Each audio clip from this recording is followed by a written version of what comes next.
Viven la plenitud de la buena noticia.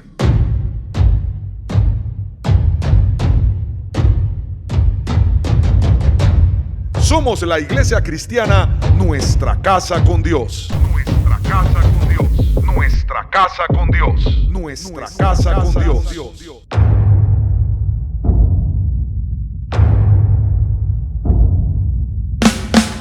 Vamos todo el mundo a adorar. Vamos en familia a clamar. Vamos todo el pueblo a buscar el rostro de Jesús, el rostro de Dios. Ven a mi casa, nuestra casa con Dios. Ven a mi casa, nuestra casa con Dios. Ven a tu casa, nuestra casa con Dios. Ven a tu casa, nuestra casa con Dios. En la voz del pastor Manuel Pajarín Vergara. Señor Jesús, creemos, Padre, que lo que dice tu palabra acerca de nosotros, lo que dice tu Biblia, eso somos, Señor. Somos tus hijos, somos nueva criatura redimida por la sangre de Jesucristo en la cruz. Somos la novia de Jesucristo, su prometida. Somos su cuerpo, somos la iglesia. Somos más que vencedores conforme a lo que dice tu palabra. Eso somos, Señor Jesús. Por eso te pedimos, Dios Todopoderoso, en el nombre de Jesucristo, que nos des pleno conocimiento de la voluntad de Dios Padre y que nos concedas en esta prédica sabiduría y comprensión espiritual para oír y entender la verdad de la maravillosa gracia de Dios en Cristo Jesús en el nuevo pacto. Amén y amén. Aleluya. Así es. Dígale al que está ahí cerca suyo, sin angustia. Ajá, dígaselo, sin angustia. Oiga, la angustia es terrible, porque la angustia, que es sinónimo de miedo, y vimos la semana pasada que el miedo puede ser real o imaginario. Y esos miedos imaginarios son los peores de todos, porque no está afuera. ¡Ay, santo! No está afuera de usted. Ese miedo está dentro de usted o de mí. El miedo imaginario solo está en mi mente. Una cosa es que esté el perro ese salvaje del vecino que no obedece ni al mismo dueño, suelto, y usted estaba llegando a pie a la casa, y otra cosa es que usted esté pensando que el perro está suelto. ¿Me estoy explicando? El miedo, la angustia imaginaria resulta a veces más dañina y catastrófica de lo que nosotros pensamos, oímos, entendemos. Así es. Miren, hubo un momento en la vida del rey David. El rey David vivió muchas angustias. El hombre, conforme al corazón de Dios, vivió muchas angustias. ¿Por qué? Porque a diferencia de algunos hermanos modernos que quisieran tener todas las mujeres que tuvo David, resulta que para David eso fue un dolor de cabeza. Los problemas de David en su mayoría estaban en su casa, producto de la deficiencia, pues de la carencia de David de poder tratar a todos los hijos por igual. Quizás no tenía tiempo para todos, acuérdense que era rey, no lo sé. Entonces, ¿quién lo mandó a tener tantas mujeres y al final pues tantos hijos? Cuando hay de por medio la herencia de ser rey, no va a haber una cultura de amor y paz entre los hijos de David. Así que entre las traiciones que yo veo más profundas que vivió David no fueron las de Joab, hijo de Sarbia, sino que fueron de dos de sus hijos. De hecho, Amnón, que era su hijo querido, era el primogénito, abusa sexualmente de Tamar, otra hija de David. Entonces tenemos desgracia tras desgracia en la vida de David por tantas esposas, por tantos hijos. Entonces al final de los días de David, tenemos que Adonías, hijo de David, que era tan bonito, era tan guapo como lo había sido Absalón. Absalón ya estaba muerto, ya tenía buen par de años de estar muerto. Adonías se acababa de proclamar rey en lugar de su padre.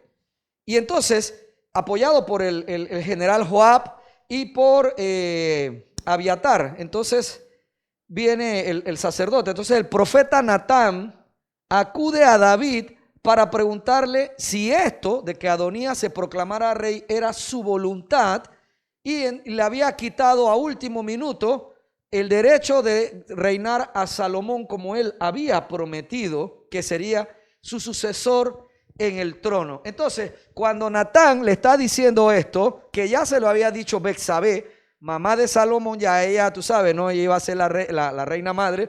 Dijo, llegó y tocó, majestad, Adonías está proclamándose rey. Y en eso entra Natán con otro general, otro sacerdote, y entonces sale Betsabé de la habitación y Natán le dice a David la misma noticia. Así que tenemos aquí en Primera de Reyes, capítulo 1, desde el verso 28, después que Natán le acaba de hablar la misma noticia, dice la palabra: al oír esto, el rey ordenó, llamen a Betsabé. Ella entró y se quedó de pie ante el rey. Entonces el rey le hizo este juramento a Betsabé: tan cierto como que vive el Señor que me ha librado ¿de qué? De toda angustia. Tan cierto como que vive el Señor que me ha librado de toda angustia, te aseguro que hoy cumpliré lo que te juré por el Señor, el Dios de Israel. Yo te prometí que tu hijo Salomón me sucederá en el trono y reinará en mi lugar. Aleluya. Mire, al final de su vida, David podía afirmar: tan cierto como vive el Señor que me ha librado de toda angustia. Dios le había librado a David de toda angustia.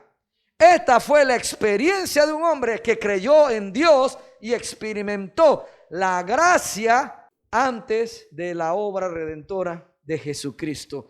Y yo quiero que sepa, mi amado hermano, que no es una coincidencia que eso esté allí. Eso está para que nosotros veamos lo que opera en la fe. David era un hombre de fe. David era un tipo de Cristo. Y quiero que sepa que aunque no lo he oído mucho, también yo veo a David muchas veces como un tipo de la iglesia, de cómo somos cuando estamos llenos del Espíritu Santo, de cómo debemos ser nosotros. David no es casualidad que sea un tipo de la iglesia y es rey.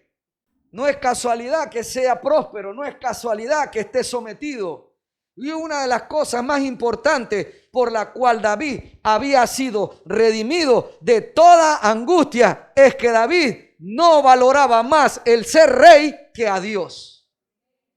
¿Cómo quiero yo vivir en el nuevo pacto de la gracia de Dios? Libre de la angustia. Yo necesito entender que soy una nueva criatura, que ya no obedezco a mis propias pasiones, que ya no obedezco a lo que he sido, que no dependo de lo que tengo ni de lo que no tengo, sino que ahora yo dependo totalmente de Jesucristo, y que en Cristo yo soy libre de todo porque soy capaz de morir por Él. David había sido capaz de entregar el reino. Antes de que llegara esto, muchos años atrás, David había sido capaz de salir de Jerusalén y dejar de que su hijo fuera el rey. Entonces David pone su trono a un lado y dice: si esta es tu voluntad, porque yo no sé honestamente cuál es, porque no sé por qué un hijo mío me hace esto. O sea, entonces David piensa: si un hijo mío me hace esto, significa que viene de parte tuya, mejor me voy. Totalmente opuesto al rey en la carne que fue Saúl. Saúl peleó hasta el final por matar a David, por seguir siendo él el rey, sabiendo, Saúl sí lo sabía, que David había sido escogido por Dios para reemplazarlo como rey. Pero Dios no le había dicho a David nada. Pero David tenía un corazón conforme al corazón de Dios. ¿Por qué? ¿Por qué conforme? Porque dice en el segundo capítulo de Filipenses que Jesús, siendo igual a Dios, no escatimó el ser igual a Dios como cosa que aferrarse, así que se rebajó a sí mismo a la condición de hombre. ¿Me estoy explicando? Se despoja de su condición de Dios, de su condición de Dios rey, y viene aquí a hacer la voluntad de su padre.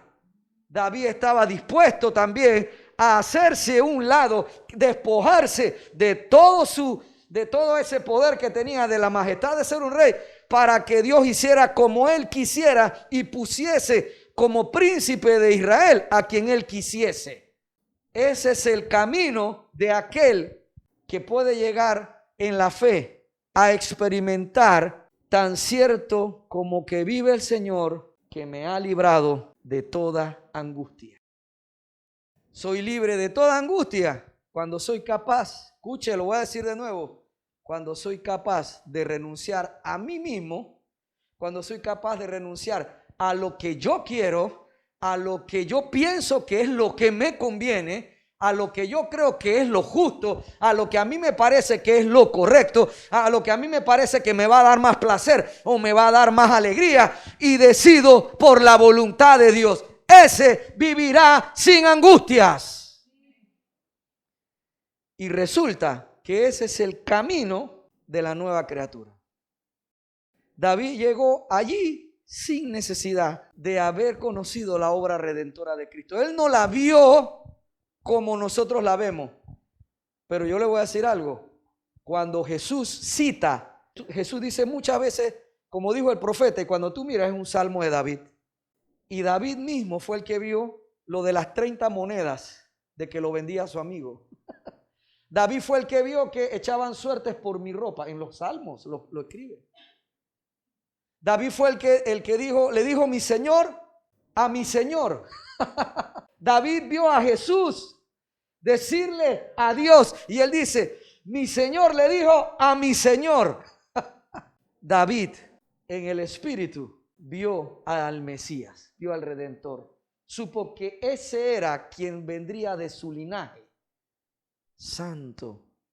Él estaba totalmente libre de toda angustia, porque Dios era superior a todo lo que él era y tenía. Y esto es igual para la nueva criatura. Cristo nos ha librado de toda angustia. Yo voy a repetírselo de nuevo. Cristo nos ha librado de toda angustia. Y ahora le voy a pedir que usted lo diga conmigo. 1, 2, 3. Cristo nos ha librado de toda angustia. Y ahora lo va a decir en primera persona. Va a decir, Cristo me ha librado. ¿Ok? 1, 2, 3. Cristo me ha librado de toda angustia. Denle un aplauso a nuestro Dios. Aleluya. Cristo me ha librado de toda angustia. Libre de toda angustia, de toda intranquilidad, de todo miedo real o imaginario por algo desagradable o por la amenaza de una desgracia o de un peligro. Ya estoy libre de eso. Pastor, pero ¿cómo puedo estar libre de eso? ¿Cómo es que logro estar libre de eso? Cuando ya no te importa. Cuando ya no me importa. Así de simple. Pastor, entonces, no me debe importar que me voten. Pues la respuesta es sí. Perdón, la respuesta es no, que no te importe. Aunque tú y yo deberíamos vivir como que sí.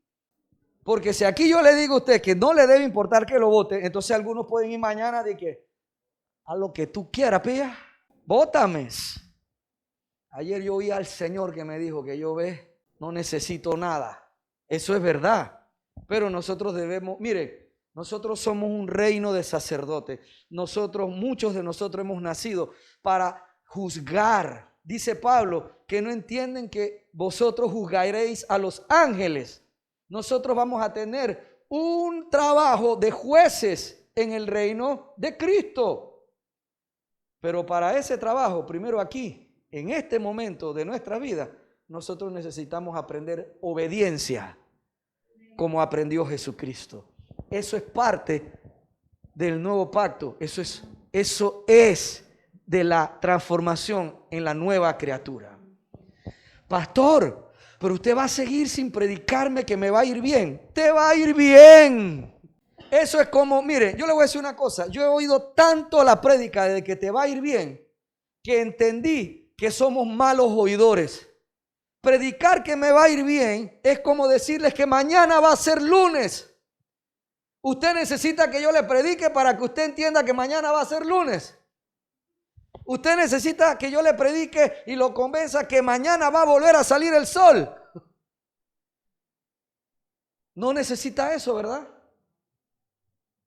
Entonces nosotros debemos empezar. Mi responsabilidad, porque esta es la serie, mi responsabilidad es creerlo.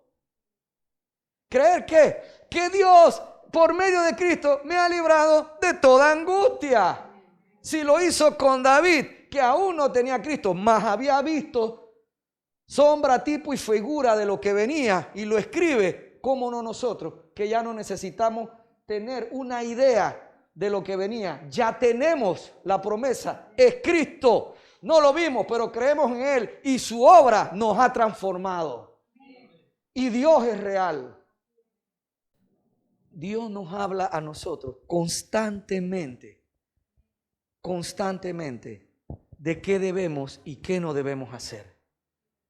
Ese trabajo difícil, ese trabajo espantoso, ese trabajo engorroso no es del pastor, es de Dios, es del Espíritu Santo.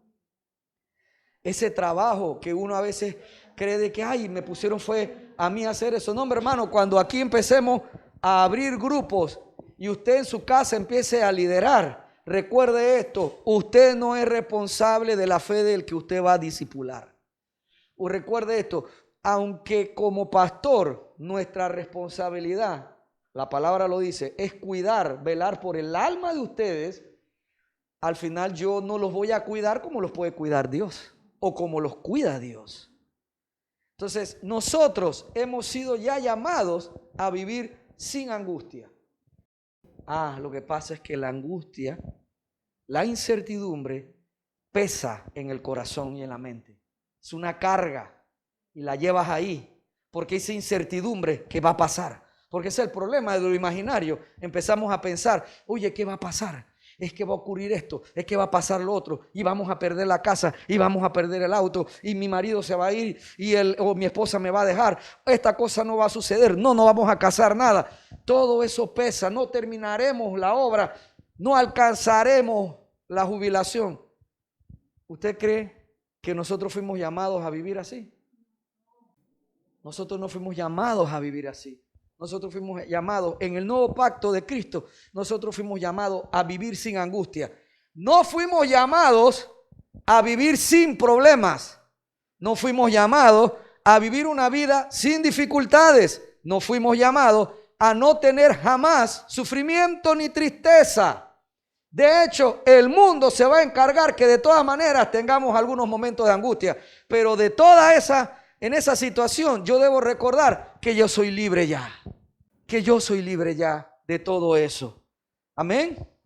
Libre de toda angustia. Libre de todo miedo real o imaginario. De que me pueda pasar una desgracia o algo desagradable. O que alguien te esté amenazando. Somos libres de todo eso. Así es. Miren, esto es una seguridad, mi querido hermano. De que estoy libre de angustia. Esto es una seguridad para nosotros como hijos de Dios por medio de la fe en Jesús. Entonces pregunto yo, ¿por qué? ¿Por qué es una seguridad para nosotros? ¿Por qué es seguro para nosotros en el nuevo pacto como hijos de Dios por medio de la fe en Jesús que estamos libres de toda angustia? Que no debo vivir preocupándome. ¿Por qué? La razón que yo deseo que usted tenga siempre firme en su corazón, en los momentos de dificultad, en los momentos difíciles, en los momentos de adversidad, que usted sienta, de esta no salimos, ¿qué va? Ahora sí se fracturó este matrimonio, ahora sí que me botaron, ahora sí que se quebró el negocio, ahora sí que no terminaremos el proyecto, ahora sí que la enfermedad nos va a llevar. En ese momento, yo deseo que usted recuerde por qué usted no debe preocuparse. ¿Cuál es el verdadero motivo? El verdadero motivo es porque Cristo me ama verdaderamente. Y me ama tan verdaderamente que mi responsabilidad es creer que me libró. Yo no deseo que usted lo crea porque Él ya lo hizo. Yo deseo que usted lo crea porque Él lo ama. ¿Me estoy explicando? Pastor, pero no entiendo, se volvió un trabalengua esto, se enredó. ¿Cómo así? Yo pensé que yo creía que estoy libre de las angustias porque la palabra lo promete. Yo quiero que tú pienses que Él lo prometió porque te ama. Yo quiero que pienses la verdad. Pastor, pero es que no es que yo soy libre de la angustia porque Él venció la angustia. Sí, pero yo quiero que sepas que Él venció la angustia porque te ama.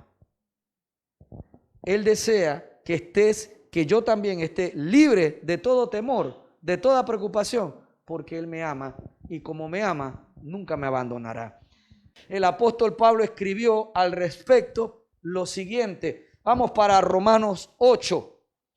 Dice, desde el verso 28, ahora bien, sabemos que Dios dispone todas las cosas para el bien de quienes lo aman. ¿Usted ama a Dios? ¿Cómo usted se da cuenta de que usted ama a Dios? ¿Cómo sé que amo a Dios? Mire, yo le voy a decir algo. Me gustó su respuesta.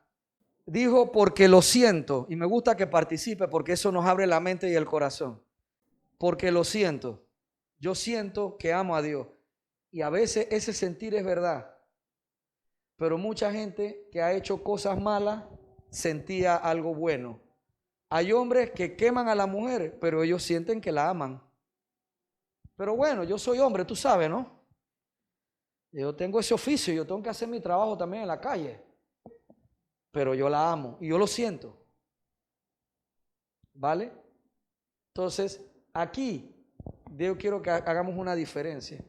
Porque la fe y el amor nos va a producir a nosotros una acción.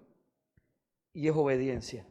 Y no estamos obedeciendo desde la perspectiva de un predicador, un pastor que le está ya diciendo a usted, obedéceme.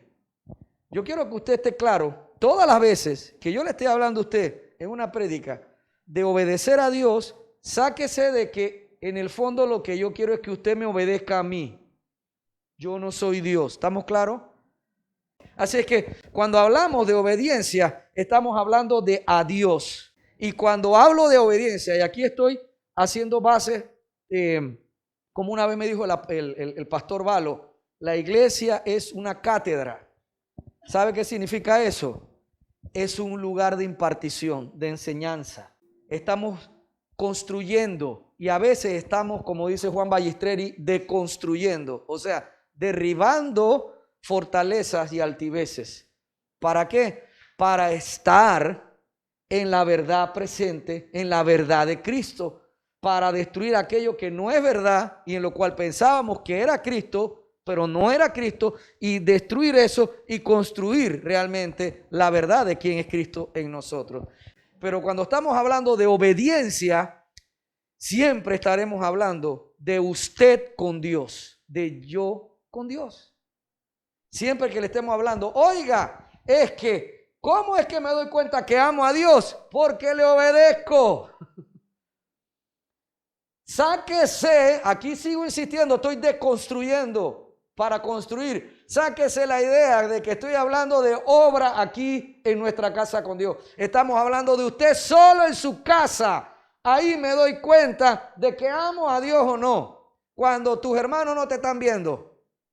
Entonces, cuando estamos hablando de que yo amo a Dios, estoy hablando de mi obediencia, mi relación con Él. Esa es la obediencia que queremos aquí hacer énfasis a lo largo de todos los años que estemos juntos. Y cuando usted salga de aquí y hable de Cristo, usted hablando de lo mismo. No se trata de que te obedezcan a ti. Eso ya se debe dar por entendido si yo soy parte fundamental, una parte funcional de un cuerpo cuya cabeza es Cristo. Así como la cabeza le dice a mi cuerpo, mueve las piernas, y yo no tengo que pensar en qué músculos están recibiendo la electricidad de la orden que el cerebro manda. Así mismo es cuando estoy funcionando operativamente como cuerpo de Cristo y empiezo a trabajar en su obra física aquí para atraer otros hermanos, para discipularlos en la palabra. No tengo que estar diciéndole a nadie, obedece o hazlo bien.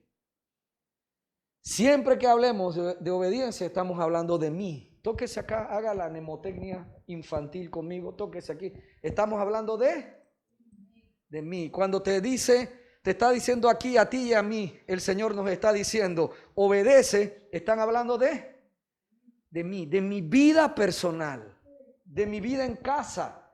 De ahí es donde me están hablando. Entonces dice, voy a decirlo de esta manera. Ahora bien, sabemos que Dios dispone todas las cosas para el bien de quienes lo obedecen. ¿Me sigue? Ahora se entiende mejor. Porque, ay, mis hermanos, es que yo deseo hacerme entender. El Espíritu Santo es nuestra guía. La nueva criatura vive a diario en esa guía.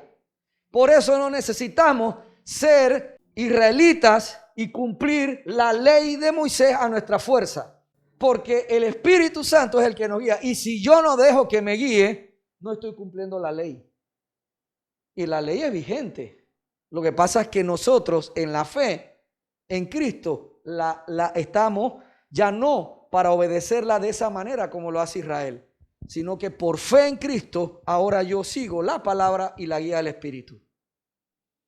Claro que todas las cosas Dios las dispone para el bien de quienes lo aman, porque lo que lo obedecen, siguen la guía del Espíritu Santo. Sigue Pablo aquí hablando. ¿Y quiénes son estos que aman y siguen la guía? Obedecen al Espíritu Santo. Los que han sido llamados de acuerdo con su propósito. Y aquí viene el tema de la salvación y de la escogencia, de que soy escogido. ¿Cómo me doy cuenta que soy escogido? Porque obedezco y ahí en la obediencia me doy cuenta que estoy dentro de un propósito por el cual me mandaron a hacer lo que estoy haciendo. Cuando he visto a Satanás querer meterse para destruir mi matrimonio, en el momento en que siempre he tomado, gracias a Dios, gracias a Cristo, he tomado el camino de no, ese no es mi camino porque ese camino me va a destruir mi matrimonio. Yo he terminado descubriendo que tenía que ver mi matrimonio también con trabajar para Dios. Porque Luris en la fe me es ayuda idónea, no solo en la casa, aquí en la palabra. ¿Me estoy explicando? Entonces ahí me doy cuenta, mire cómo sigue hablando Pablo. Porque a los que Dios conoció de antemano, también los predestinó a ser transformados. ¿A quién? Transformados en una mejor persona. Transformados en el rey David. Transformados a como era Moisés. Transformados a como era Isaías. Transformados a como fue Jeremías. O como fue Elías o Eliseo. O Abraham. ¿Los predestinó para qué? Dice que de antemano los predestinó a ser transformados según la imagen de su Hijo. Para que Él, Cristo, sea primogénito entre muchos hermanos. Santo. Pastor, entonces somos como unos clones. Sí. Si lo quiere ver así, bueno, sí. Porque, ay, cuando usted le quiere abrir la boca a la mujer así, pero es que tú no oyes. Yo siempre, me dice mi esposa, la vez pasada, yo creo que a ella le preocupa que yo a veces hable mucho del tema. Y yo le digo, no, mi amor, están abriendo la bocota en la casa. Pero no lo estamos viendo. ¿Y sabe qué va a ocurrir? En algunos lugares ya debe haber ocurrido. También ella está abriendo así mismo como él abre esa boca de sapo. Ya ella también abriendo esa boca de sapo, también ella. Sí mismo ella también. ¡Ah! Para atrás. Porque tanto da que ¿sabes qué pasa con el hombre? El hombre que es... ¡Ay! Porque la Biblia habla de la mujer rencillosa. Pero hay hombres que son igualitos a la mujer rencillosa. Tiqui, tiqui, tiqui, tiqui. ¿Tú sabes qué va a pasar? Se va a convertir en ti. A abrir la boca así también. Y entonces tú, ¡ay! Me ha faltado el respeto. Tú empezaste. Y es viceversa también, porque cuando la mujer... Lo que pasa es que la mujer hurga y el hombre explota. Pero al rato se desinfló de nuevo. Los que no son rencillosos, ya se desahogó, ya está tranquilo, hasta que ella vuelve y lo llena. Y vuelve y se desborda. No, hombre, Dios no lo llamó a usted para eso. Eso es vivir en angustia. Eso es vivir en preocupación, eso es vivir de una mala manera. Nosotros, cuando estamos en casa y queremos decir algo incorrecto, queremos discutir de más, discutir no está de más, no es malo del todo. Luri fue estos días a un seminario y escuchó que el conflicto tiene en sí mismo una funcionalidad positiva o una disfuncionalidad negativa. Yo escojo, decido en qué convierto el conflicto. O sea que el conflicto tiene algo positivo. Y entonces en casa, si está viendo este problema, el Espíritu Santo me va a guiar para que yo no conteste de acuerdo a la agresión, sino que yo empiece a hablar correctamente. Y yo sé que le está hablando al cristiano que está hablando el bocón, la bocota, que nadie lo ve porque en ese momento nadie te ve.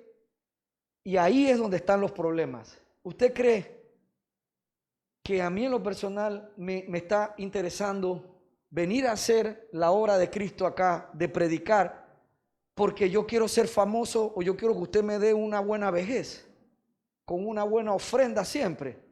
No, hombre, mi hermano, yo estoy convencido que si usted y yo no empezamos cada día a parecernos más, eso es lo que significa ser transformado según la imagen de su Hijo, para que Él sea el primogénito entre muchos hermanos. Yo tengo que parecerme a Él, tengo que haber sido transformado a la imagen de Él para que Él pueda ser el hijo mayor y yo, usted, somos los otros hijos, los hijos menores, que nos parecemos totalmente al hijo mayor, que es el primero, para que Cristo sea el primero en todas las cosas.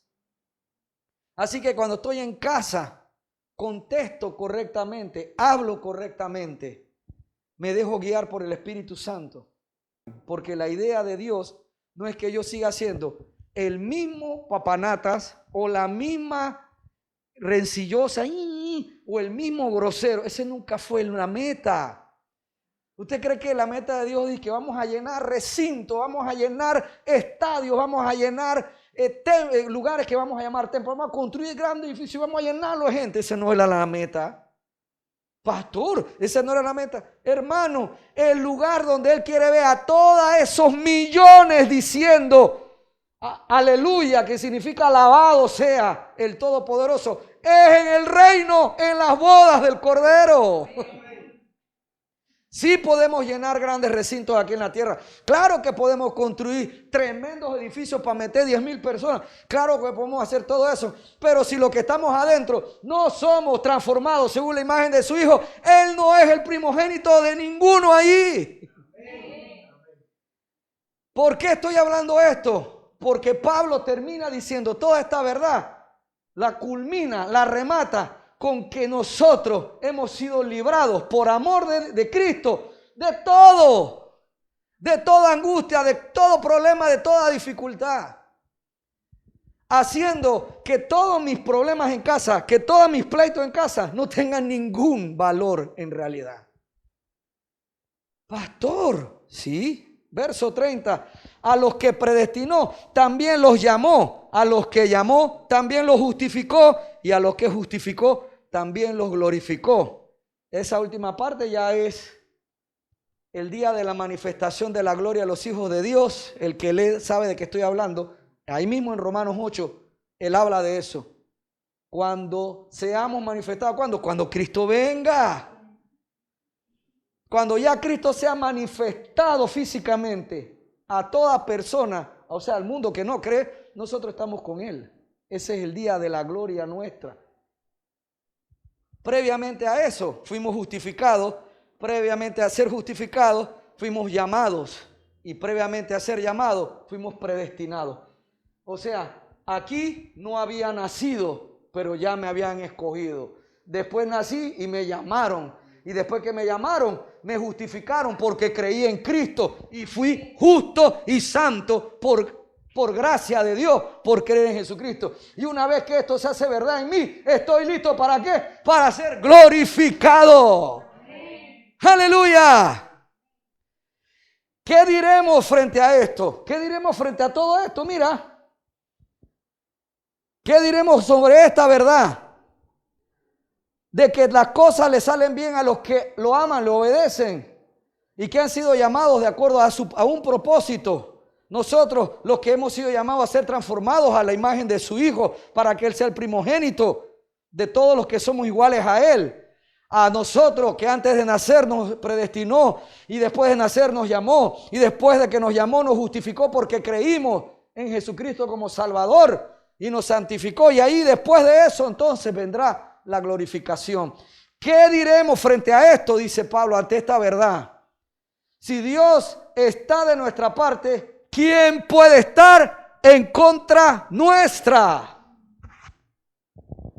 Amado hermano, te están amenazando con algo que usted piensa de que va a traer ruina. ¿Quién puede estar en contra nuestra? Han discutido en casa porque el proyecto, la situación se está poniendo cara o está poniéndose difícil. ¿Quién va a estar en contra de ustedes? ¿Quién va a estar en contra nuestra? Dios te quería bendecir, no entendiste y no aceptaste la bendición, pero no lo aceptaste por desobediencia, sino porque no entendiste. ¿Tú crees que Dios es malo? Te va a bendecir de otra manera. Si no fue de la manera A, te va a bendecir de la manera B. Lo va a hacer. Qué hermoso. Dice el verso 32, el que no escatimó ni a su propio Hijo, sino que lo entregó por todos nosotros, ¿cómo no habrá de darnos generosamente junto con Él todas las cosas? ¿Es que necesita explicarse más Pablo? ¿Nos va a negar si nos dio ya a su Hijo? ¿Nos va a negar ayudarnos? ¿Te va a negar la salud? ¿Te va a negar salir de deudas? ¿Te va a negar crecer? ¿Te va a negar que puedas tener tu casa? ¿Te lo va a negar? No te lo va a negar. Pastor, pero hay gente que muere y no recibe. Pues ese es el final de la prédica. Sigo acá en el verso 33. ¿Quién acusará a los que Dios ha escogido? Dios es el que justifica. Así que nadie nos puede acusar. ¿Quién condenará? Cristo Jesús es el que murió e incluso resucitó y está a la derecha de Dios e intercede por nosotros. Así que ¿quién nos va a condenar si abogado tenemos? ¿Quién nos apartará del amor de Cristo? Y aquí viene lo que hablábamos. ¿Por qué debo estar seguro de que he sido librado de toda angustia? Porque Él me ama. Y hizo toda la obra que hizo a beneficio mío en la cruz y durante toda su vida, porque Él me ama. Yo deseo que estés claro de que puedes estar seguro de que puedes echar la angustia a un lado, porque Él venció la angustia. Él lo hizo porque Él te ama y por eso lo prometió, porque Él te ama. ¿Quién nos apartará del amor de Cristo? No es casualidad que el apóstol escribe eso allí. ¿Cuál es el miedo? ¿Quién te va a acusar? ¿Quién te va a condenar? Y enseguida viene con la verdad. ¿Habrá alguien que pueda apartarte de su amor? Y mira lo que dice. Cosas que nos apartan del amor de Dios. De que Dios no me ama. Cosas que nos hacen creer que Dios no me ama. Dice aquí. ¿Quién nos apartará del amor de Cristo? ¿La tribulación o la angustia? ¿La persecución? ¿El hambre? ¿La indigencia? O sea, no tener dónde vivir, no tener nada, quedar en la calle. ¿El peligro o la violencia? Y todas estas cosas nos hacen pensar que ya Dios no nos ama. Claro, cuando se tiene hambre uno llega a pensar de que ¿qué padre eres tú? Mira, tú y tengo hambre. Pero ¿sabe quién escribió esto? Un hombre que pasó hambre por causa del Evangelio. Por causa de que esa palabra escrita llegara hasta hoy y estemos predicando acerca de lo que él escribió. Pasó hambre, pasó tribulación, pasó angustia, pasó persecución. Estuvo en la calle como indigente, estuvo en peligro de muerte y en peligro de violencia. De hecho, le pegaron varias veces con látigo. Ese fue el hombre. Pero tú sabes que él descubrió que en medio de todo eso, ninguna de esas circunstancias lo apartaban o lo hacían sentirse menos amado o no amado por el Hijo de Dios. Y como parte de esta verdad, Dios nos afirma por medio del apóstol Pablo que algunos podríamos vivir tribulación. Mira lo que él está diciendo aquí, que algunos pueden vivir tribulación, que algunos vamos a vivir angustia, que algunos vamos a vivir persecución o hambre, que algunos vamos a vivir indigencia por causa del nombre o peligro o violencia. Pero todo esto es por obedecer a Jesucristo. Mi hermano, ¿qué significa eso?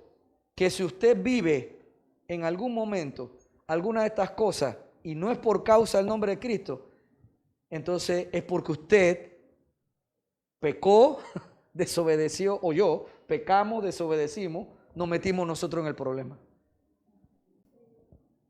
Y ahí te voy con el ejemplo de la sierva.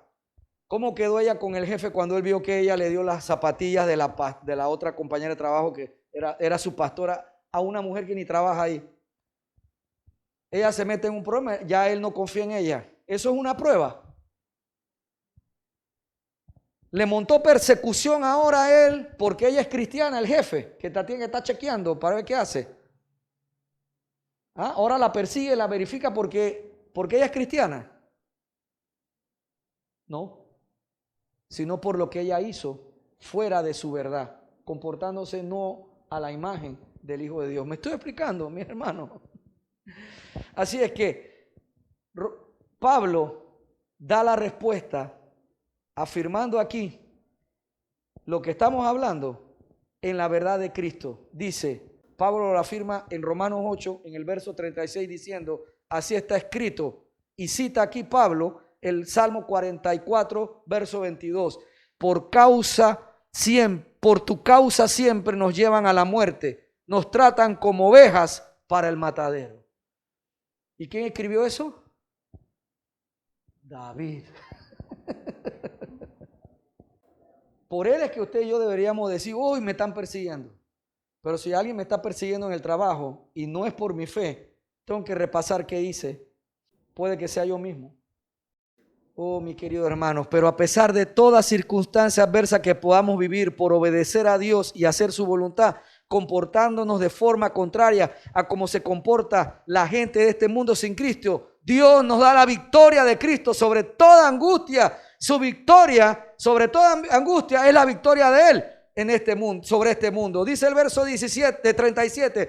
Sin embargo, en todo esto, ¿en qué es todo esto? ¿En la qué? En la persecución, la tribulación, la angustia, el hambre, la indigencia, el peligro y la violencia. Dice, sin embargo, en todo esto somos más que vencedores por medio de aquel que nos amó. ¿Por qué es que soy más que vencedor? Porque Él me amó. Y esa obra que hizo, la hizo porque me amó. Pues estoy convencido, verso 38, de que ni la muerte, ni la vida, ni los ángeles, ni los demonios, ni lo presente, ni lo porvenir, ni los poderes, ni lo alto, ni lo profundo, ni cosa alguna en toda la creación podrá apartarnos del amor que Dios nos ha manifestado en Cristo Jesús, nuestro Señor. Wow. ¿Por qué ustedes y yo debemos estar libres de toda angustia? Porque Él nos ama y nada nos apartará de ese amor. Y si la angustia, si el temor, si cosas reales como pasar hambre o pasar necesidad no me pueden demostrar que Él no me ama, entonces yo debo vivir libre de toda preocupación. Yo deseo que usted empiece a sentirse libre de eso. Estamos viviendo en una época realmente donde el mundo quiere que vivamos angustiados, que vivamos pensando que todo se acabó y que todo va a terminar mal. Eso no es cierto. Porque Pablo, incluso sabiendo que lo iban a matar, Pablo se sentía vencedor. Así, ¿se acuerdan que empezamos con David? David estaba convencido que había sido librado de toda angustia, pero eso era producto de su fe y de su entrega a Dios, poniendo a Dios primero que a él. Entonces Pablo resulta que había vivido lo mismo.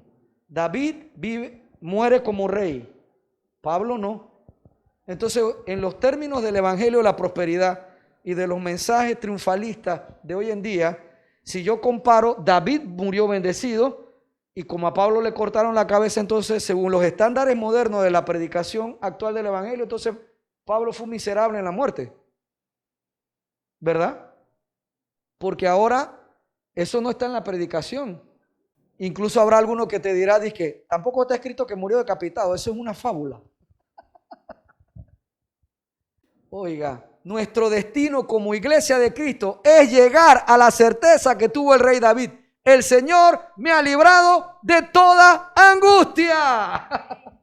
Mi responsabilidad como nueva criatura, como la persona nueva que soy ahora por medio del Espíritu Santo y la palabra de Dios que es Cristo, es creerlo. Esa es mi responsabilidad, creer que el Señor me ha librado de toda angustia por medio de Cristo. Mi destino es vivir libre de toda esa preocupación. Mi destino es vivir libre de todo este malestar, de toda esta inquietud, de cualquier miedo, sea cual sea mi condición. Ahora bien, si los problemas son, lo repito, y esas angustias son causas que no tienen que ver con la palabra de Dios, sino por cosas que yo hice malas, entonces mejor acérquese al Señor arrepentido, que es cambio de mentalidad.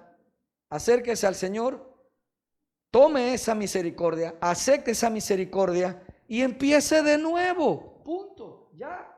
Y deje que el Espíritu Santo lo guíe. Así de simple. Pastor, pero así de simple esa cosa. Sí. Usted está metido en una angustia ahora, una preocupación por culpa suya. Bueno, llegue a la presencia. Primero hay que ser humilde.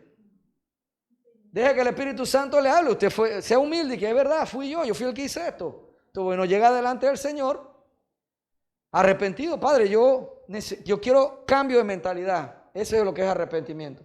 Llega allá y le dice al Señor, Padre, te fallé, la verdad que no quiero hacer esto más, Señor, yo te necesito.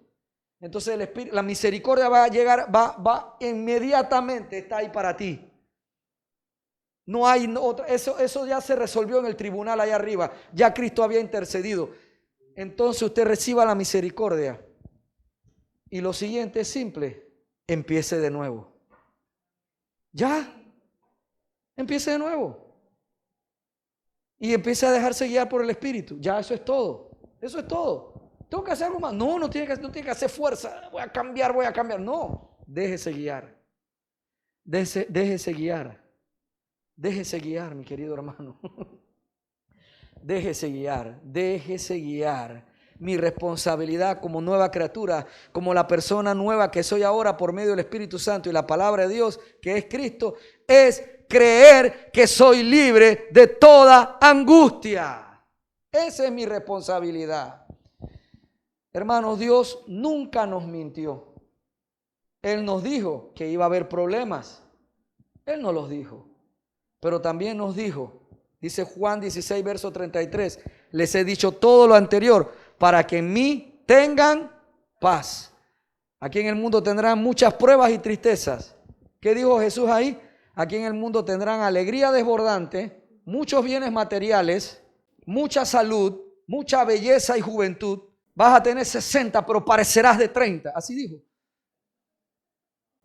En cambio, yo veo a ese hermano que tienen 60 y se sienten de 90. Hay hermanos que a veces tienen 35 y allá actúan como de 55. O sea. Estos días oí una cosa hermosa del apóstol Edwin Álvarez. Decía, le prohíbo envejecer. Eso lo dijo hace como 2 meses. A mí me gustó. Yo dije, estoy entendiendo lo que dice. Y él mismo aclara que no estoy diciendo que usted no va a envejecer físicamente. Estoy diciendo que le prohíbo envejecer por dentro. O sea, mantente siempre vigoroso en tu interior. Mantente siempre animado. ¿Por qué? Porque nosotros tenemos a Jesucristo. Dios no nos ha engañado, mi querido hermano. Jesús no nos prometió una vida sin sufrimiento. Porque Jesús sabía que esta vida es desgastante y aquí hay sufrimiento. De todas maneras, porque envejecer duele. Mire, aunque usted y yo hayamos sido redimidos de angustia ya a los 50 años, usted sienta de que a mí nada me roba la calma porque yo tengo a Cristo. Le digo una cosa, le va a tocar experimentar una más. ¿Cuál es? El desgaste de esta cosa que usted ama tanto. Ay, Dios mío.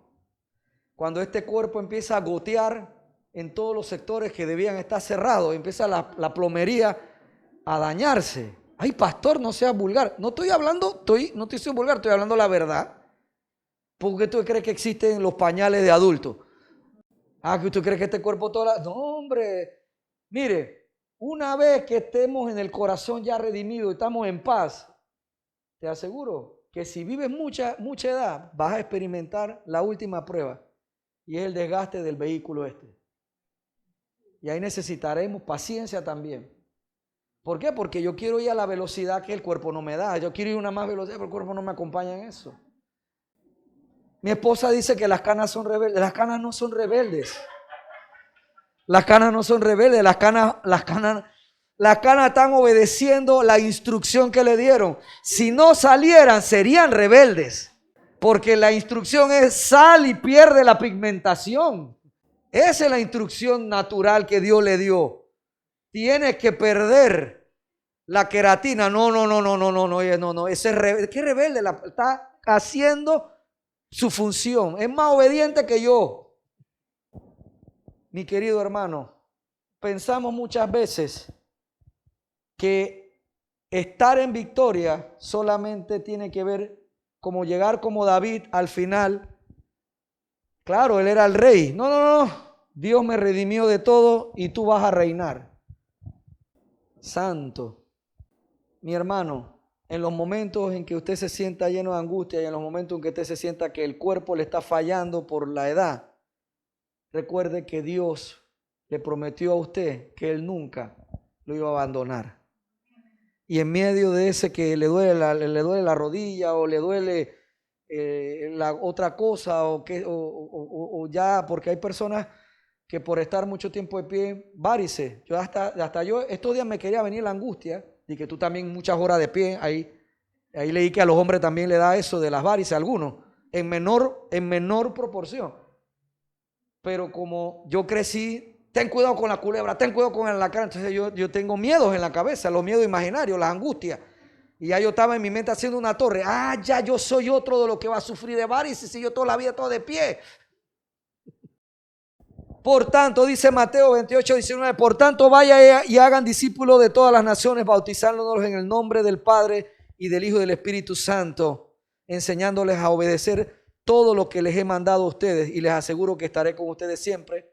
¿Cuándo? ¿Cuándo estaré con ustedes? Siempre. ¿Cuándo estaré con ustedes? Siempre. Hasta el fin del mundo. Wow. Qué hermoso, ¿verdad? Miren, cuando Pablo dejó a su compañero Timoteo en la ciudad de Éfeso para que lidiara con algunos líderes renegados de la comunidad de seguidores de Jesús, Timoteo no pudo hacerlo. Y Pablo mismo tuvo que regresar a Éfeso. Allí, Pablo regresa a Éfeso porque lo habían librado de la cárcel. ¿Se acuerda cómo termina el libro de los Hechos? Que él predicaba, tuvo 2 años predicando a quien quería. A Pablo lo liberan. Y Pablo vuelve a las regiones de Macedonia. Y ahí en esa área, Serbia y Montenegro, esos países que hoy en día están ahí que vemos en el mapa, Pablo visita Éfeso. ¿Por qué? Porque Timoteo no había podido lidiar con los problemas que había en Éfeso. Entonces, allí, cuando regresa, que sale de esa prisión en Roma, que termina en el libro de Hechos, Pablo regresa a Éfeso a ayudar a Timoteo. Allí Pablo sufrió muchísimo daño por parte de Alejandro, uno de los líderes ahí en Éfeso. Y una vez más fue encarcelado ahí en Éfeso y llevado a Roma. Por la oposición de Alejandro y otros que estaban ahí, lo que llaman de que Alejandro el Calderero. Esta vez Pablo, cuando regresa a Roma, ya no esperaba ser liberado, sino más bien enjuiciado y ejecutado. En vista de que la mayoría de sus compañeros de labor estaban enfrascados en diferentes asignaciones o lo habían abandonado, Pablo le escribió a Timoteo y le pidió que fuera a Roma enseguida. Le preocupaba que el invierno le impidiera viajar a Timoteo o que su juicio o el juicio de Pablo concluyera antes de que otra vez pudiera ver a uno de sus más confiables compañeros de trabajo. O sea, Pablo temía de que el juicio, muerte, fuera antes de que Timoteo llegara y no lo pudiera volver a ver. Pablo deseaba disfrutar de la compañía de Timoteo y su asistencia, de la asistencia de Timoteo, tanto como quería retarlo y animarlo a Timoteo sobre el futuro incierto. Qué hermoso, ¿eh? Pablo estaba en esa condición, ya sabía que el juicio iba a terminar en muerte, pero él quería animar a Timoteo. Eso es lo que ocurre en la carta de 2 Timoteo. las cosas en Éfeso no habían salido como Pablo y Timoteo lo esperaban. Pablo había ordenado tanto a Alejandro como a otro líder renegado llamado Himeneo que renunciaran del liderazgo que tenían allí en Éfeso. Ambos hombres, Himeneo y Alejandro, continuaban oponiéndose a Pablo y otros se le unieron en eso, Figelo, Hermógenes y Fileto. Así que por culpa del famoso el Alejandro el herrero o el calderero, que Pablo dice, Dios le pague conforme a sus obras, es que Pablo queda finalmente por segunda vez preso y lo mandan a Roma. Y ahí es donde la película que dieron, que algunos fuimos en el cine de Pablo que estaba preso, es en el segundo encarcelamiento, del cual la Biblia no habla tan claro, pero que se entiende después de darse uno cuenta de que las fechas de las cartas de Timoteo eran muy posterior al momento en que él estuvo preso originalmente en el libro de los Hechos en Roma. Así que Pablo sale, Alejandro el calderero, Himeneo y los demás van en contra de él, lo acusan de alborotador y lo regresan. ¿Y sabe qué quería Pablo? Que Alejandro y los demás habían convertido el evangelio en una reunión para pelear y discutir sobre doctrina, filosofía, o sea, todo era una discusión, era un pleito. Pablo quería que volvieran al amor y a la obediencia. Los otros no querían eso. Y le ganaron. Y Pablo termina preso. ¡Wow! Y ahí estaba esperando su muerte. Dice aquí en 2 de Timoteo, capítulo 4, al final, escribiéndole a Pablo, sabiendo de su muerte, el evangelio que ahora vemos hoy en día, dice que si yo estoy en esa condición, yo no tengo a Dios. Que usted siempre debe estar en alza, en alza, en alza. Lo que debe estar en alza en usted es la transformación del Hijo. Eso es lo que debe estar cada vez más creciendo. No de que cada vez tengo más dinero o que cada vez soy más famoso. Eso no es así. Eso lo puedes tener si Dios quiere. Verso 9. Haz todo lo posible por venir a verme cuanto antes, pues Demas, por amor a este mundo, me ha abandonado y se ha ido a Tesalónica. Crescente se ha ido a Galacia. Ese sí seguía a Cristo, pero se fue a predicar a Galacia. Y Tito, el de la cara de Tito, se fue a predicar a Dalmacia. Solo Lucas, el que escribió el Evangelio del libro de Hechos, solo Lucas, el doctor, está conmigo. Recoge a Marcos, Juan Marcos, el del Evangelio, por el cual después se había peleado como 20 años atrás Pablo con Bernabé. Dice ahora Pablo, 20 años después, recoge a Marcos y tráelo contigo, porque me es de ayuda en mi ministerio. ¿Ya cómo había cambiado el Pablo? A Tíquico, no Kiko el que está aquí, o el otro de allá del Chavo. A Tíquico lo mandé a Éfeso. O sea, todavía el problema seguía en Éfeso. Eso indica que Timoteo no estaba en Éfeso cuando recibe esta carta. ¿Me estoy explicando? Cuando vengas, trae la capa que dejé en Troas, en casa de Carpo. Trae también los libros, especialmente los pergaminos. ¡Wow! Mira lo que dice aquí. Alejandro el herrero, el calderero, me ha hecho mucho daño. El Señor le dará su merecido. ¡Oh! Estaba claro, pero por favor, tenemos que llegar a ser Pablo para que usted me esté diciendo de que mi jefe me ha hecho mucho daño, pastor, pero el Señor le dará su merecido. Yo quiero verte que tú seas como Pablo para que tú digas eso. 15. Le dice Pablo a Timoteo, tú también cuídate de él, de Alejandro el herrero. Parece que tenía influencia y el señor Timoteo no estaba muy lejos, porque esa región a veces estaban regidas por los mismos gobernadores. Tú también cuídate de él porque se opuso tenazmente a nuestro mensaje.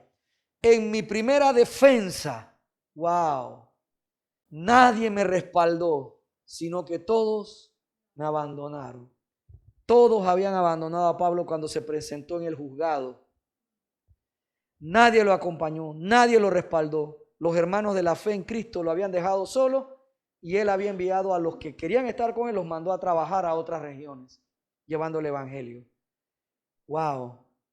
Y mira lo que dice aquí, que no les sea tomado en cuenta, porque los cristianos que sí se quedaron tuvieron miedo y no lo respaldaron.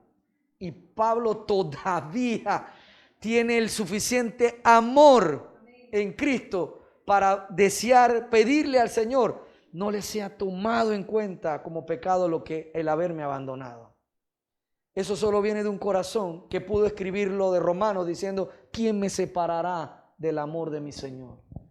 ¿Y sabe por qué? Porque dice aquí en el verso 17, pero el Señor estuvo a mi lado. ¿Qué dijo Jesucristo en el de Mateo 22, 28? Yo estaré con ustedes siempre hasta el fin del mundo. Y aquí vemos, este era el fin del mundo de Pablo. Dice, pero el Señor estuvo a mi lado y me dio fuerzas. ¿Tienes miedo de enfrentar el conflicto para dejar esa angustia a un lado? ¡Ey! El Señor está a tu lado. ¿Para qué? Para darte fuerzas. De eso se trata este nuevo pacto. Precisamente el nuevo pacto funciona bien en los momentos de adversidad. Es cuando se destaca nuestra fe y se destaca el nuevo pacto en el cual vivimos ahora en Cristo Jesús. Pero el Señor estuvo a mi lado y me dio fuerza para que por medio de mí se llevara a cabo la predicación del mensaje y lo oyeran todos los paganos, y fui librado de la boca del león. Él ya había ganado un round, él perdió porque al final lo mataron, pero ahí él ganó sus asaltos, no te creas. O sea que Pablo nunca se rindió, siempre tuvo la esperanza que Dios lo iba a sacar. Pero si Dios no lo sacaba, aquí está el hombre de Dios. El Señor me ha librado, el Señor, escucha esto, me librará de todo mal y me preservará para su reino celestial. Yo quiero ser como Pablo. Al final no eres de que no, hombre, yo voy a salir de aquí. No, hombre, papá. Al final la iglesia va a ser grandota. Al final, todos vamos a terminar abrazados. A veces no. Lo importante es que tú y yo estemos claros de que Él nos preservará para su reino celestial. Pablo sabía que aunque lo mataran, él iba a ser librado del mal. Y Dios lo preservaría para su reino celestial. A Él sea la gloria por los siglos de los siglos. Sí, mis amados hermanos, tu responsabilidad, mi responsabilidad es creer que he recibido el regalo de la paz de Dios, su Hijo Jesucristo. Que la victoria de Cristo es nuestra. Esa es mi responsabilidad, creerlo. ¿Por qué es mía esa victoria? Oh, mi querido hermano, porque Jesucristo me ama en verdad y estará por eso todos los días conmigo, asegurando que su victoria sobre el mundo sea efectiva en mi vida. Estamos llamados a alcanzar libertad sobre toda injusticia entonces, vivir sin angustia por causa de Cristo. Ese es tu llamado. Deje de tener miedo, hermano. Dejemos de tener miedo. Dejemos de tenerle miedo a qué pasará mañana. Dejemos de temerle al enemigo ahí de esta forma, mi amado hermano. Oh, sí, Señor. Sí, Señor. Gracias, gracias, Dios. Gracias, gracias. Gracias, gracias, Señor Jesús.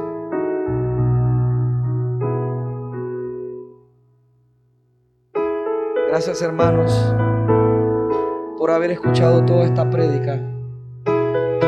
Y antes de irnos, yo deseo que afirmemos en nuestro poderoso Dios nuestra responsabilidad. Nuestra responsabilidad es no estar en angustia. El Señor nos ha hablado 2 semanas seguidas acerca del temor, acerca de la paz.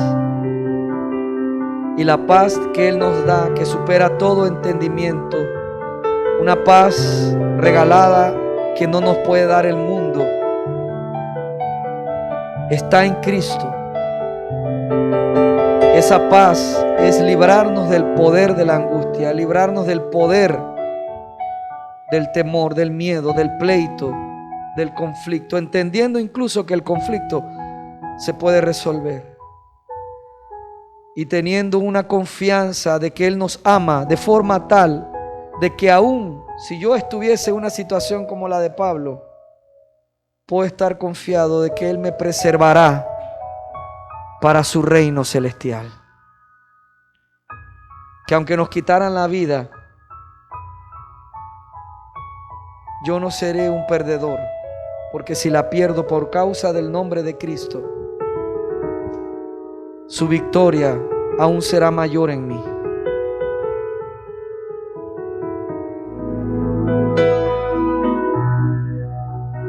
El Señor ya en Jesucristo, el Señor ya te ha bendecido y te ha guardado. Jehová ya ha hecho resplandecer su rostro sobre ti, y en la cruz de Cristo tuvo de ti y de mí misericordia. El Señor alzó en la resurrección de Cristo de la muerte permanentemente su rostro sobre ti y sobre mí.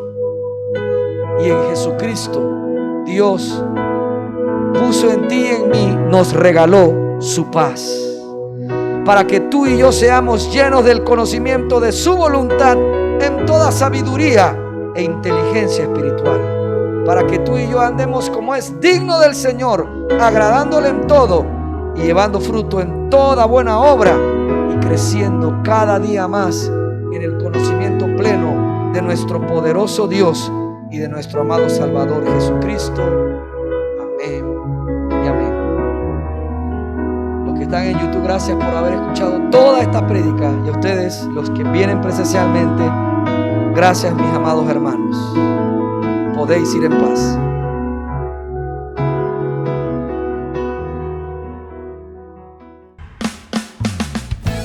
Muchas gracias por escuchar todo el mensaje. Rogamos a nuestro Señor Jesucristo que sea de bendición para tu vida. Recuerda, lee tu Biblia y congrégate en una iglesia cristiana que predique que Jesucristo es el Señor y que también enseñe la libertad del nuevo pacto de la gracia de Dios por medio de la muerte y resurrección de nuestro Señor Jesucristo. La iglesia cristiana Nuestra Casa con Dios está ubicada en Panamá Oeste, Arraiján, Vista Alegre, Vía Panamericana, en la Plaza Víctor, local número 12, frente a Cochés.